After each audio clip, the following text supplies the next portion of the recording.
Bonjour, bonsoir. C'est la troisième partie du thème l'habillement, une grande affaire sociale. Toujours le premier titre, un instrument de hiérarchie raciale et sociale.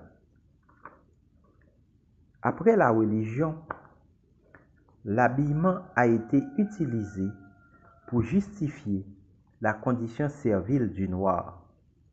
Le code noir oblige le colon blanc à accorder à l'esclave 2 habits de toile ou 4 aunes de toile par an, l'un pour le dimanche et l'autre à porter durant les 6 jours de travail. L'esclave est toujours pieds nus. La tenue vestimentaire de l'esclave, ainsi répartie, consacre dans les faits le caractère exceptionnel du jour du maître, le dimanche. L'emploi d'un tissu spécial, des toiles grossières, capables de résister au travail, au climat et au temps, est requis à la classe des esclaves domestiques, atalants et des champs.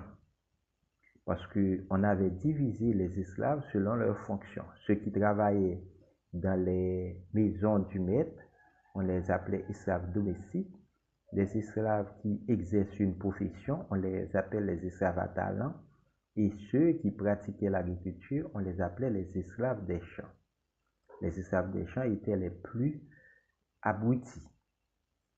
Le groupe des affranchis était relégué dans la maréchaussée et les milices.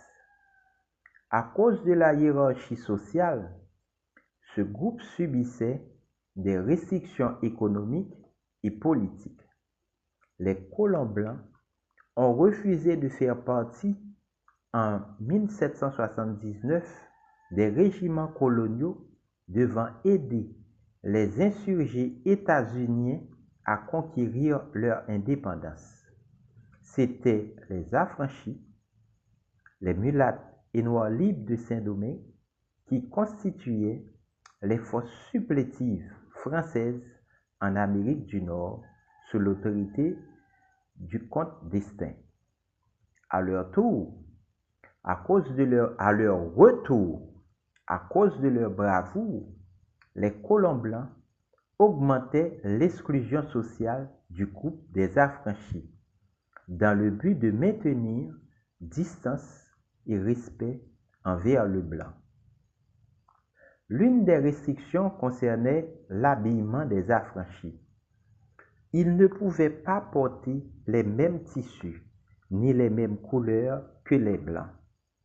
Le tissu à carreaux est propre aux affranchis, de même que les couleurs vives. À Saint-Domingue, les habits somptueux ne sont pas un besoin, mais une âme sociale dont le port vestimentaire est privilégié. Analysant l'habillement et les décorations des chefs esclaves insurgés en 1791, l'historien Beaubrun-Hardouin s'interroge à propos de leurs fournisseurs. Durant la révolution servile de Saint-Domingue, les chefs des esclaves, quelle que fût leur origine natale, ont tous recherché leurs intérêts individuels au détriment de la masse servile. En recevant le commandement des esclaves insurgés, les chefs ont abhorré le système colonial esclavagiste.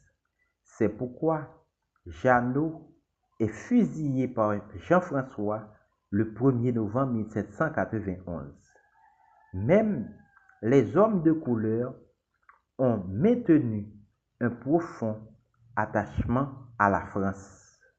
Donc, le noir libre, Augustin Rigaud, frère utérin d'André Rigaud, un mulatte, avait tort quand en 1792, il avait prédit qu'il fallait nécessairement qu'une des deux classes ou pour mieux dire, qu'une des deux races fit place à l'autre, annonçant à l'avance le massacre des Français de 1804. Cet adage, le ver est dans le fruit, est vrai. Merci, c'est la fin de cette partie.